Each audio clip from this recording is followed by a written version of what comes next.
चलिए हम लेक्चर 7 शुरू करते हैं।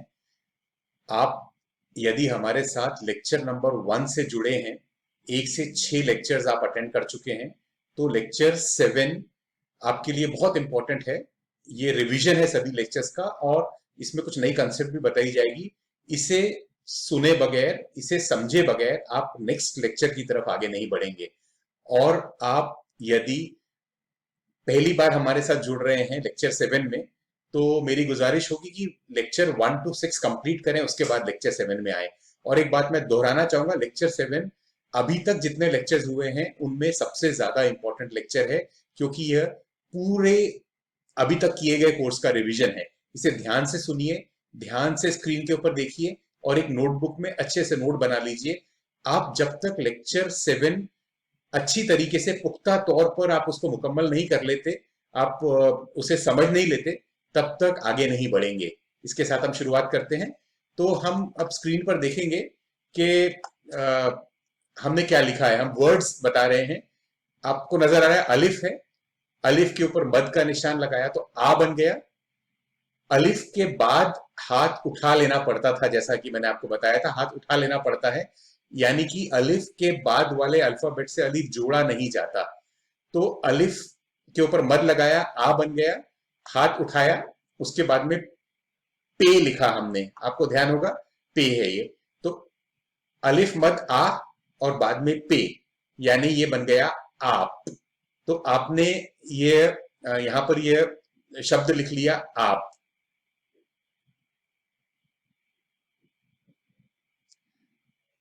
नुक्तों से पहचानना है, नुक्ते बदले, नुक्तों की जगह बदली तो शब्द बदल गया। अलिफ मद आ, आपको ध्यान होगा से, ये से है। 3 नुक्ते जब ऊपर आते हैं तो से है, 3 नुक्ते जब नीचे आते हैं तो पे हो जाता है, तो ये से है। तो आस, ये आस लिखा हुआ है। अलिफ के नीचे जेर लगा तो क्या बना, ई, छोटी ई का निशान। आपने पिछले लेक्चर्स में ये पढ़ा है, समझा है, नहीं समझा तो एक बार दोबारा उस लेक्चर में जाइए जहां पर जेर जबर पेश के बारे में डिस्कशन किया गया है। तो अलिफ जेर ई और ये स है इस, तो इस किताब को मुझे दे दीजिए, तो इस लिखेंगे तो आप इस तरीके से लिखेंगे। ये जरूरी नहीं कि ग्रामेटिकली करेक्ट वर्ड बन रहा हो यहाँ पे, लेकिन मैं आपको वर्ड बनाना सिखा रहा हूं। उर्दू में बहुत सारे अक्षर ऐसे होते हैं जिनका साउंड या जिनकी आवाज एक समान होती है, जैसे से, सीन, इनकी आवाज एक समान होती है। तो हम इसके बारे में बात करेंगे। अभी सिर्फ अभी आसान और सिंपल तरीके से समझेंगे कि इस लिखा हुआ है यहाँ पे है।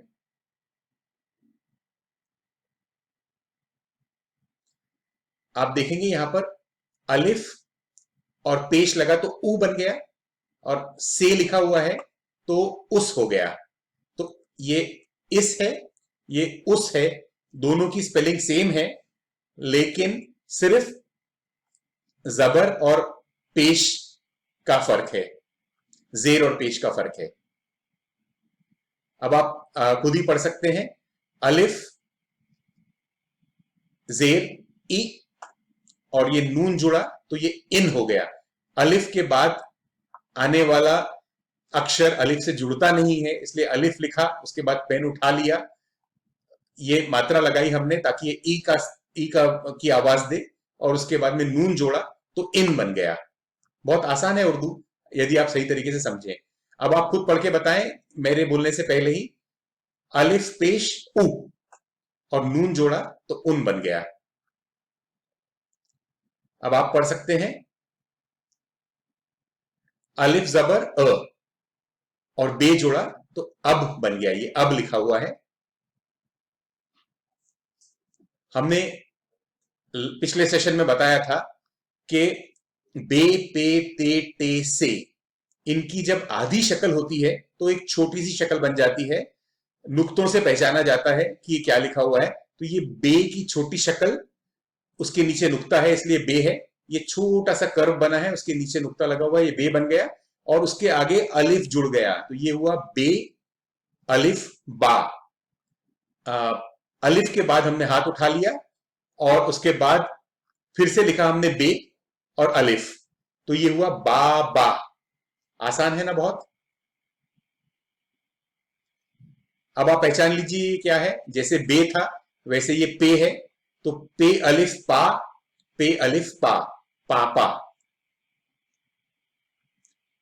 आप खुद ही पढ़ लीजिए, नाना।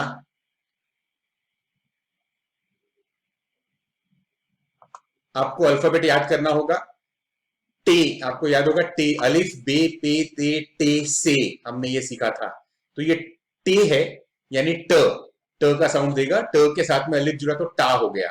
अलिफ के बाद से हाथ उठा लिया, फिर से टे जोड़ा और अलिफ जोड़ा तो टाटा। आप पढ़ के दिखाएं इसे। पे अलिफ पा और नून, यानी पान, पान हो गया ये, टाट। अब आप फर्क देखेंगे यहां पर, ये ट जो है, टे जो है, इसको इसकी छोटी शक्ल या आधी शक्ल या टूटी शक्ल यहां पे इस्तेमाल की गई है।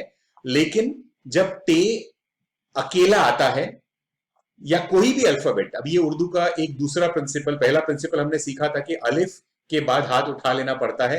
अब हम दूसरा प्रिंसिपल सीख रहे हैं कि कोई भी अल्फाबेट, कोई भी लेटर, कोई भी हर्फ, कोई भी अक्षर यदि अकेला आता है तो उसे उसकी पूरी शक्ल लिखी जाती है। और एक प्रिंसिपल और हम इसके साथ में जोड़ेंगे, आप कॉपी में नोट कर लीजिए। पहला प्रिंसिपल तो मैंने बताया कि कोई भी अल्फाबेट जब अकेला आता है, अलग से आता है, इंडिपेंडेंट आता है, स्वतंत्र रूप से आता है, तो उसे उसकी पूरी शक्ल लिखी जाती है। दूसरा प्रिंसिपल नोट कर लीजिए कि कोई भी अल्फाबेट जब शब्द के आखिर में आता है, अल्फाबेट जब आपके वर्ड के आखिर में आता है, तब भी उसकी पूरी शक्ल लिखी जाती है। बीच में या शुरुआत में उसकी शक्ल बदल जाती है, आखिर में पूरी शक्ल लिखी जाती है। हम अगले एग्जाम्पल में देखेंगे। तो यहां पर अब देखें, टे और अलिफ टा और बाद में ट, तो टाट बन गया ये। अब तो बहुत आसान है, बे अलिफ बा, टे अलिफ टा, बाटा। इसके बाद आप देखें नाटा, बहुत आसान है। इसके बाद हम देखेंगे नाता। अब तो आपको लगेगा कि हलवा पूरी है बिल्कुल। अब यदि आपको अल्फाबेट याद है तो आप वर्ड्स आसानी से बना सकते हैं। एक हिदायत मैं और देना चाहूंगा इस वक्त आप लोगों को, कि मैं आपसे क्या चाहता हूं। मैं आपसे चाहता हूं नंबर 1 रेगुलर प्रैक्टिस, नंबर 2 आप बार बार अल्फाबेट को याद करते चलें। अलिफ बे पे ते टे से जीम चे हे खे, यहां तक हमने सीखा है, यहां तक याद कर लें। इसके आगे की अल्फाबेट में आगे बताऊंगा, तो बार बार दोहराते जाएं, अपनी नोटबुक में याद करते जाएं, ये आपके लिए बहुत जरूरी है। अब ये आपको थोड़ा सा अलग नजर आ रहा है, लेकिन मैं समझाना चाहूंगा इसको इसको आपको क्रैक करके दिखाता हूं, ब्रेक करके दिखाता हूं कि क्या है। सबसे पहले आप नुक्तों से पहचानिए। ये है बे, छोटा बे की छोटी शक्ल है। बे के ऊपर में पेश लगा तो बू बन गया, बू छोटी यू की मात्रा हुई। सो बे, बे के ऊपर छोटी यू की मात्रा है यानी बू। और उसके बाद में ये ते है, जब आखिर में कोई अक्षर आता है तो उसकी पूरी शक्ल लिखी जाती है। तो ये हो गया बू और त, बुत, ये बुत बन गया। आसान है ना। अब आप खुद बताएंगे ये क्या है। ये ते है, ते के ऊपर में जबर लगा तो त बन गया, और उसके बाद में बे, त की आधी शक्ल और बे की पूरी शक्ल। आधी शक्ल इसलिए कि यह अक्षर शब्द के शुरुआत में आ रहा है। पूरी शक्ल इसलिए कि यह अक्षर शब्द के आखिर में आ रहा है। आखिर में जब भी आता है तो पूरी शक्ल लिखी जाती है। तो ये हुआ त और ब, तब। ये हो गया ट और ब, तब। अब हम थोड़ा और कॉम्प्लेक्स लेटर बनाते हैं आखिर में। अब आप इसको एनालाइज करें। नुक्तों से पहचानना है कि कौन सा अक्षर है। तो पहला अक्षर है हमारे पास में टे, आप देखते हैं टे, ठीक है। उसके बाद देखेंगे ये छोटा सा इससे जोड़ा है, छोटा सा ये डिश बनी है और उसके नीचे में 3 नुक्ते हैं। आपको ध्यान होगा 3 नुक्ते नीचे लिखे जाते हैं तो पे बनता है। तो ये टे है, उसके बाद में ये पे है, उसके बाद में ये फिर से टे है, और आखिर में पे पूरा लिखा गया है। ट प ट प। मैंने इसके ऊपर में जबर का निशान नहीं लगाया है, लेकिन रबर का निशान लगाया जा सकता है, इसके ऊपर भी लगाया जा सकता है। जबर लगाऊंगा तो ये कई बार ये निशान नहीं लगाए जाते हैं और आपको समझना होता है। आज हम यहाँ पे समझेंगे बगैर निशान लगाए। तो ये है ट प टप टप। यदि मैं मान के चलूं कि इस पे जबर नहीं जेर लगा हुआ है तो ये टिप टिप हो जाएगा। तो आप जेर और जबर से पहचान सकते हैं कि टप टप है या टिप टिप। यदि जेर और जबर नहीं लगा है तो आप इसे टप टप भी पढ़ सकते हैं, टिप टिप भी पढ़ सकते हैं।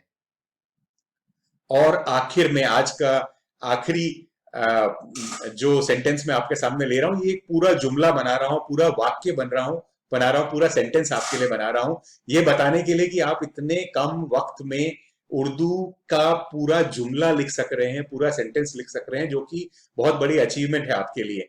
सो हम इसको पढ़ने की कोशिश करेंगे। अलिफ है, इसके ऊपर में जबर नहीं लगाया गया है, मान के चलने की जबर लगा है, ये अ है। पे है, प। अलिफ के बाद हाथ उठा लिया, पे लिख दिया। बाद में ये नून है, ये छोटा सा डॉट, ये छोटा सा डिश, और उसके ऊपर में ये नुक्ता नून बना, अ प न, और उसके बाद में ये अलिफ जुड़ा, तो अपना, अ प न और आ, अपना। इसके बाद में देखें, यहां पर हमने जबर लगाया है। पे है सबसे पहले, नुक्तों से पहचानना है कि प्लेसमेंट कैसी होती है अल्फाबेट की। तो पहला अल्फाबेट है, ये 3 नुक्तों से पहचानिए, पे है, पे के ऊपर में हमने जबर लगाया है, प बन गया, और ये ते है, त, और उसके बाद में अलिफ जोड़ा, तो प त आ, पता। इसके बाद में ये बे है, बे के ऊपर में जबर है तो ब बन गया, ते जुड़ा, ब त और अलिफ जुड़ा, ता, बता। अपना, पता, बता। आपको बहुत बहुत मुबारक, आपने उर्दू का पूरा जुमला 7वें सेशन तक पहुंचते पहुंचते ही सीख लिया। और मुझे पूरा भरोसा है कि कुछ ही दिनों में आप बहुत आसानी से उर्दू लिख पढ़ और बोल रहे होंगे। आपको बहुत बहुत शुभकामनाएं, बहुत बहुत all my best wishes to you.